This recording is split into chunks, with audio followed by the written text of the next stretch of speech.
আরেকটা দেশে নির্বাচন হয়েছে, সেই দেশে একটা পরাজিত হয়েছে, সেই পরাজিত একজন নেতা একটা কথা বলেছে, that is not our matter to discuss.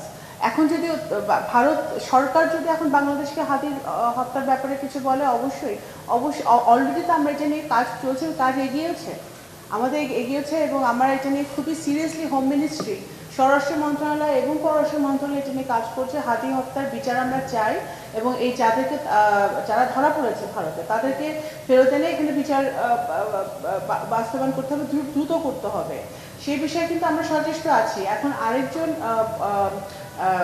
একটা ইলেকশন হয়েছে আরেকটা দেশে, পাশের দেশে, সেখানে যিনি হেরে গেছেন তিনি বলছেন ওনাদের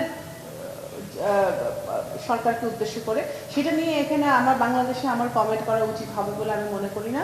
এবং কিন্তু আমরা হাতি হত্যার ব্যাপারে আমার ডিরেক্টলি গভর্নমেন্টের সাথে, কারণ আমার যদি এই কালপিটদেরকে ফেরত আনতে হয়, তাদেরকে কিন্তু আমার ভারত সরকারের সাথে কূটনৈতিক সম্পর্কের মাধ্যমে আমার ফেরত আনতে হবে, এবং সেইগুলো কিন্তু আমরা কাজ করছি খুবই সিরিয়াসলি, এবং এটা কিন্তু এগিয়েছে, বেশ ভালো এগিয়েছে। তো সুতরাং আমরা ওই দিকে আগাতে চাই। হ্যাঁ, তা এখন সেটা যদি বাংলাদেশের সাথে যদি তারা কোনো কথা বলে, তখন সেটা আমরা দেখি।